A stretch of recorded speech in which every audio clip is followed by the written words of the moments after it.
Praise Lord, praise Lord, praise Lord. Hallelujah, hallelujah, hallelujah. सबको जय मसीह की। परमेश्वर, हमारा परमेश्वर, सारे जगत का, सारी सृष्टि का परमेश्वर, जो सबका परमेश्वर है, वो जानता है कि संसार के लोग मूढ़मती लोग हैं। इसीलिए उसने इनकी आंखें भारी कर दी हैं। हालेलुया। और इनका हृदय कठोर किया हुआ है परमेश्वर ने। आज के सुसमाचार के लिए हम प्रार्थना करते हैं। हे पिता परमेश्वर, खुदावंद खुदा, तू आकाश और पृथ्वी का बनाने वाला है। तूने ही इन मनुष्यों को सिरजा है प्रभु, और खुदावंद खुदा, इनकी भलाई के लिए सब काम किए हैं।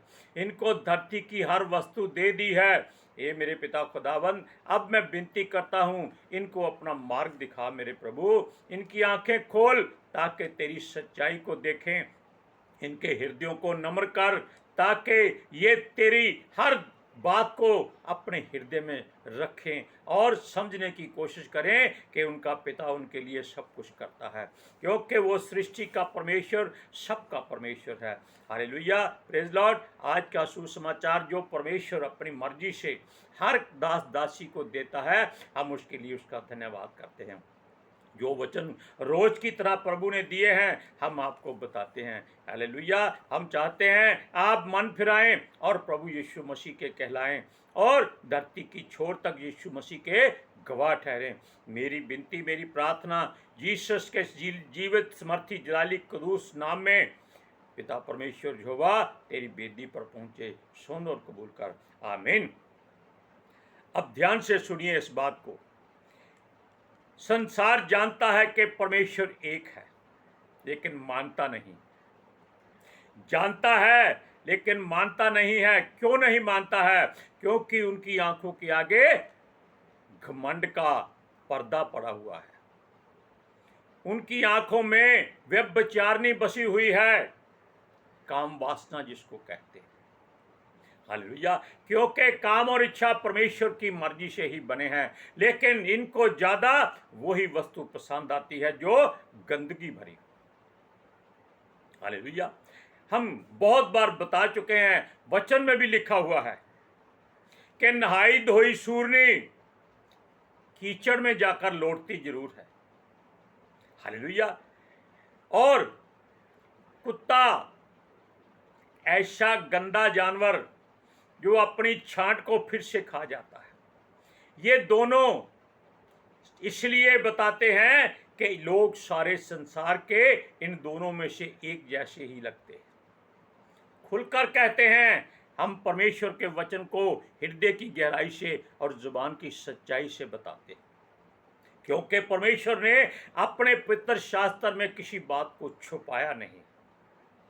वो नहीं छुपाता, वो कहता है सच्चाई बताओ, ताकि लोग जाने कि उनके जीवन में क्या अच्छाई है और क्या बुराई है। हालेलुया।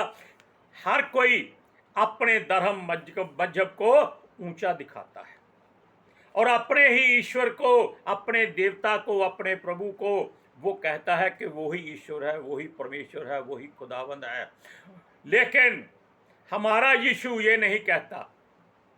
वो कहता है कि परमेश्वर और पिता एक ही है, जिसका कोई नाम नहीं है, जो कहीं बाहर नहीं रहता, अपने चलते फिरते मंदिरों में रहता है। वो मंदिर कौन है? आप और हम। हालेलुया। अब सुनिए, मनुष्य क्षमा कीजिए, मनुष्य जो भी करते हैं और अपनी मर्जी से करते हैं, और परमेश्वर भी यही चाहता है, क्योंकि उसने इनकी आंखें भारी कर दी हैं, बंद कर दी हैं।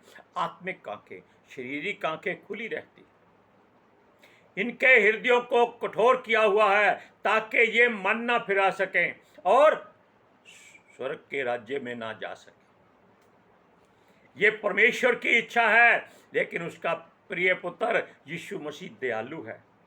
जो मन में नम्र और दीन है, वो कहता है, पिता सारे बच जाएं, क्योंकि सारे तेरे ही बच्चे हैं।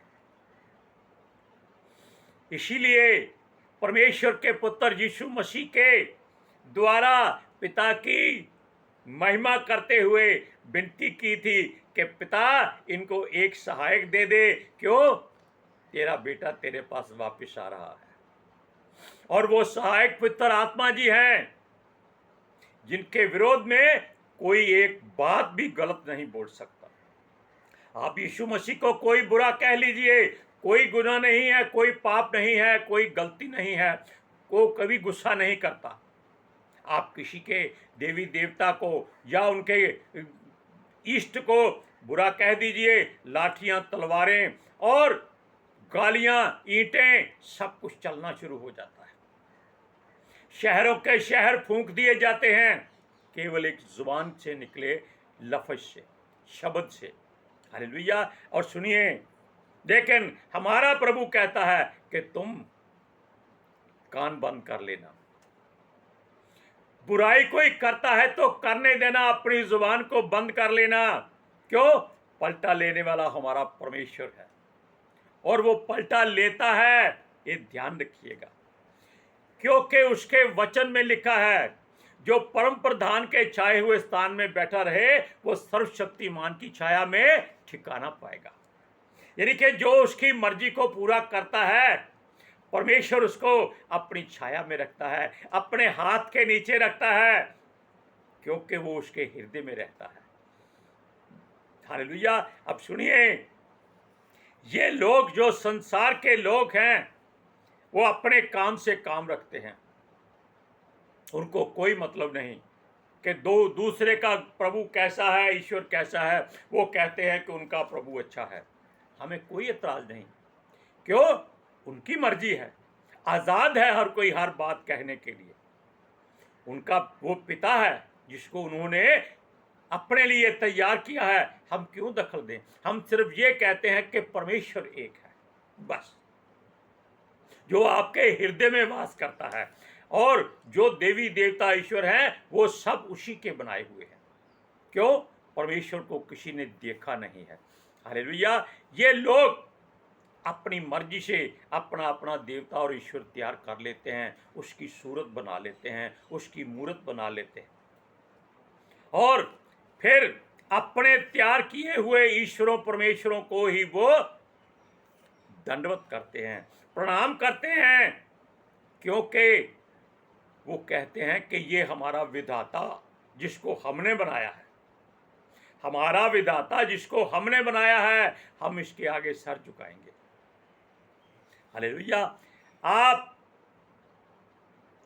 अपने घर में अपने बेटे के आगे सर झुका सकते हैं जिसको आपने बनाया है? क्या आप दुनिया के सामने अपने बेटे के पैरों को छू सकते हैं? नहीं, ये कभी नहीं हो सकता। वो मर जाएंगे लेकिन बेटे के आगे सर नहीं झुकाएंगे। कब झुकाएंगे? जब उनके हाथ पैर काम नहीं करेंगे, आंखें काम नहीं करेंगी, जुबान काम नहीं करेंगे, कान सुन हो जाएंगे, दिमाग खत्म हो जाएगा। तब वो बेटे से कहेंगे कि बेटा मुझे रोटी दे दे। तब उनका ईश्वर परमेश्वर कहाँ जाता है? उसको क्यों नहीं पुकारते? ये लोग जवानी भर ऐश करते हैं, लेकिन बुढ़ापे में आकर कहते हैं कि अब समय है राम राम जपने का, पूजा पाठ करने का, या नाम दाम जपने का। लेकिन कोई नहीं जानता कि जिसने जवानी में अच्छा काम नहीं किया वो बुढ़ापे में कभी आशीष नहीं पाता, कभी सुख चैन नहीं पाता। हालेलुया। अब सुनिए, ये लोग उनको नहीं जानते जो रोजगार के लिए अपने ईश्वर और देवता बनाते हैं और आपके दे देते हैं। सुनिए, संसार मूर्ति पूजक है, सब जानते हैं। संसार की चाहत का लाभ कौन उठाता है? जो संसार का सरदार है।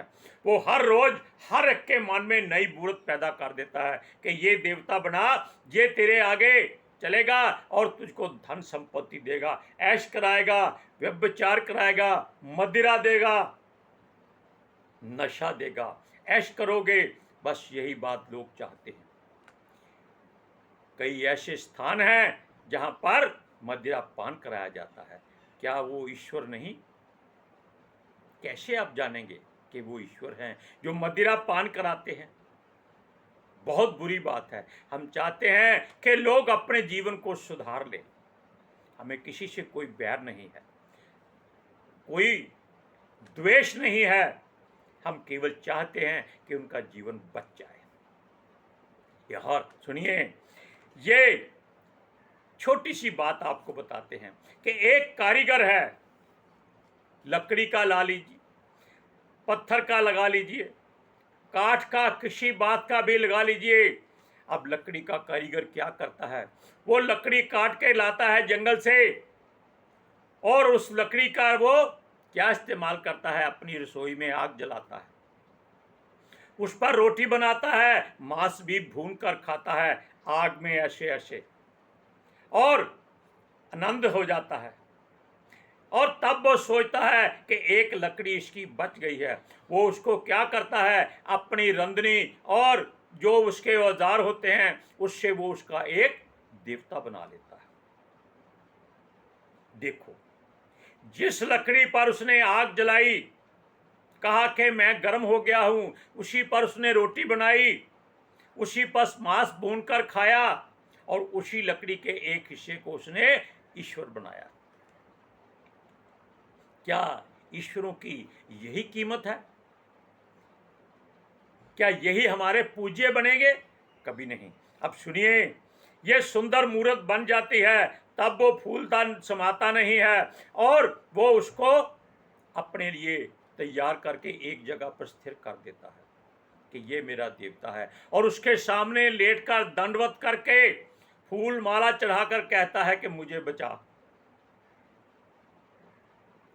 पहले उसको छुरियों चाकुओं से तेज कर रहा था, सुंदर बना रहा था अपने ही चाकू से, अब उसको कहता है कि तू मेरी जान बचा। क्यों? क्यों होता है ऐसा? यही काठ उसने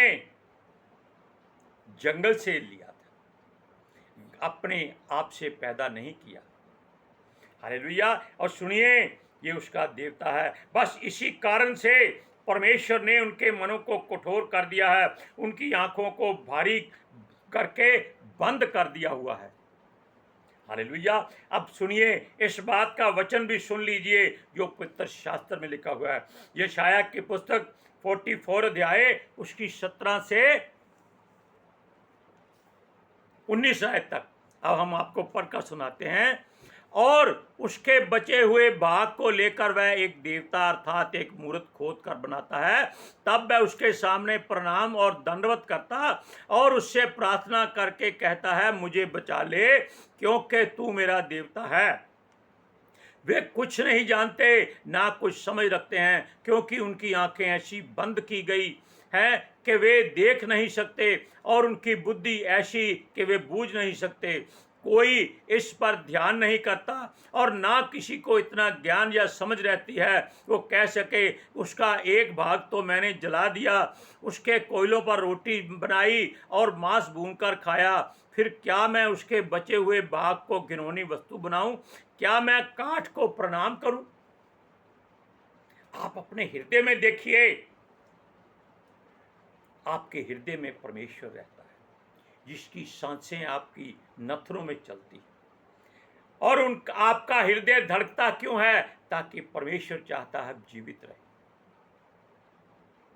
आप मनुष्यों की फोटो आजकल लगानी शुरू कर देते। कोई गुंडा मर जाए, उसकी फोटो दुकान पे लगा लेते हैं, उसके हाथ में ऐसे रिवाल्वर पकड़ी होती है। इससे क्या हो जाएगा? ये केवल घमंड और संसार से बैर करने वाली बातें। ये बातें परमेश्वर कहता है कि छोड़ दो, मत करो। उसका कोई नाम नहीं है, उसकी कोई अपनी सूरत नहीं है, फिर हम कैसे ईश्वर और देवता को बना लेते हैं कि इसकी सूरत ऐसी है? जब कोई मनुष्य माता पिता की संबंध से पैदा हो जाता है, वो ईश्वर देवता कभी नहीं रहता, वो केवल मनुष्य रहता है। आप कहेंगे यीशु मसीह केवल कुंवारी से पवित्र आत्मा जी के सहभागिता से धरती पर आया था। उसका पिता केवल परमेश्वर है, जिसने अपने अभिषेक से उसको पैदा किया था। और उसी तरह उसको वो वापस ले गया था। आप पूरा पवित्र शास्त्र पढ़ लीजिए, कहीं पे यीशु मसीह ने मरियम को अपनी माता नहीं कहा। वो कहता है हे महिला, क्योंकि वो उसके लिए एक ठिकाना था कि यहां आकर वो ठहरेगा। और मनुष्यों की तरह जन्म लेकर वो धरती पर परमेश्वर के राज्य का सुसमाचार का प्रचार करेगा। और 3 दिन, मरने के 3 दिन बाद वो जीवित हो जाएगा और वापस पिता के पास चला जाएगा। इसमें क्या बुराई है? कोई ईश्वर, कोई देवता बता दीजिए जो मरने के 30 दिन बाद जीवित उठा हो। आपको कहीं नहीं मिलेगा।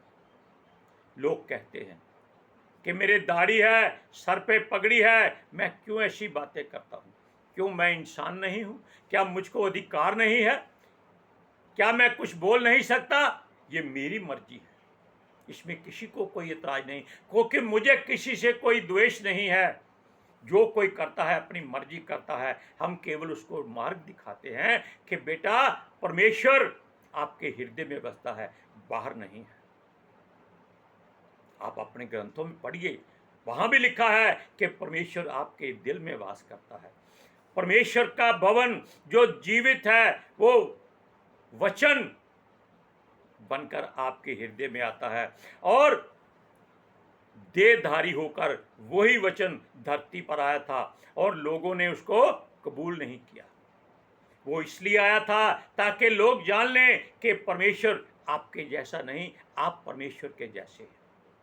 इसीलिए वो मनुष्य के रूप में आया था। लेकिन संसार अपनी ही मूर्तों को बनाकर आप प्रणाम करके उनके आगे सर झुकाकर कहते हैं कि वो हमारा परमेश्वर है, वो हमारा ईश्वर है। वो कहता है बेजान काठ, पत्थर, सोने, चांदी की मूर्तें जीवित नहीं हो सकती। हालेलुया। लेकिन अगर किसी की मर्जी है, उसकी इच्छा है, उसका एक आसरा कह लीजिए, विश्वास कह लीजिए कि वो पत्थर को मानता है, कोई इतराज नहीं हमें, क्योंकि परमेश्वर कहता है कि संसार के सारे लोग उसको किसी न किसी रूप में अपना परमेश्वर साबित करते हैं और उसी की महिमा करते हैं। हालेलुया। क्योंकि वो कहते हैं ये हमारा ईश्वर है और परमेश्वर सबका ईश्वर है। अरे सुनिए, वो हमारा जीवित परमेश्वर, हमारा प्रभु यीशु मसीह जो था, जो है, जो आने वाला है, वो आएगा और आकर वो हर बात का न्याय करेगा। हालेलुया।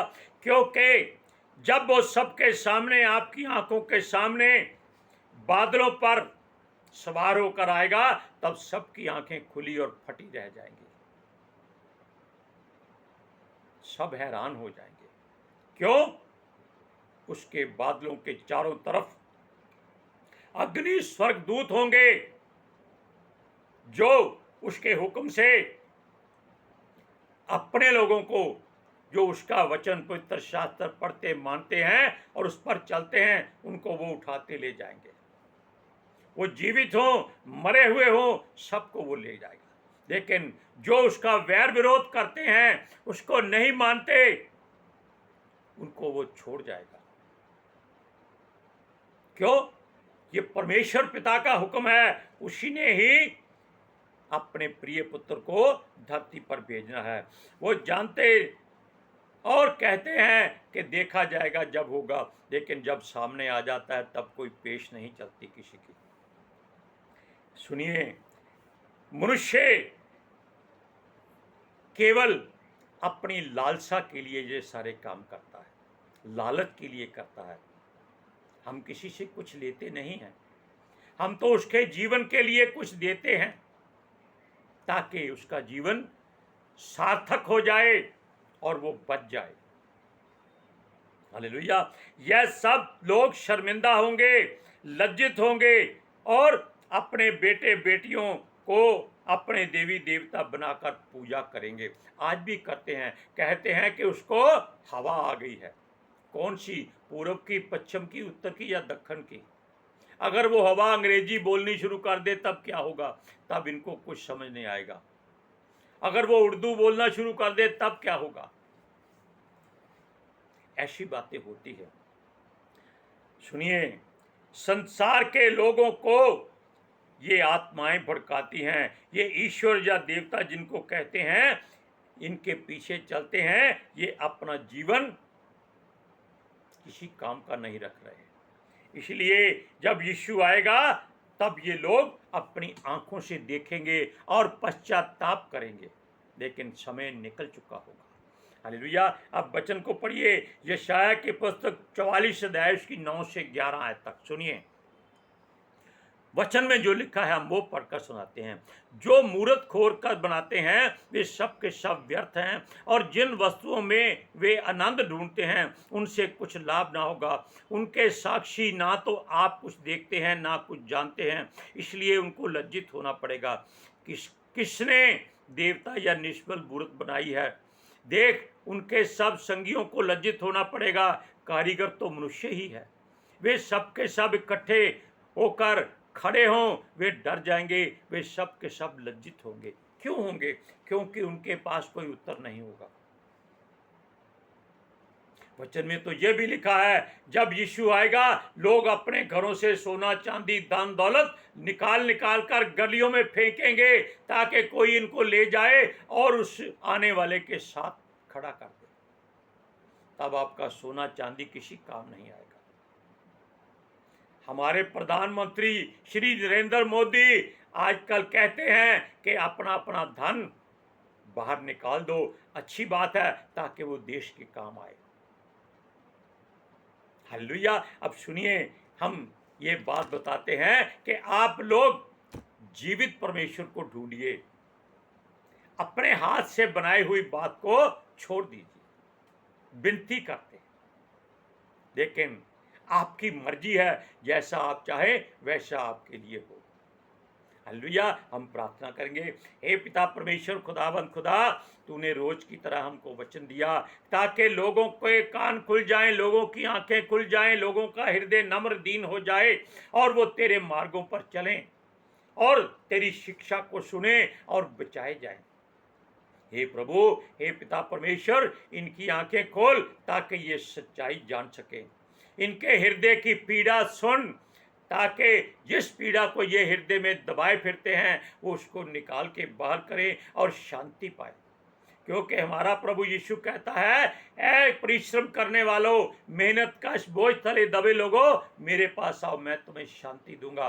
संसार की शांति नहीं, मैं तुझे अपनी शांति दूंगा।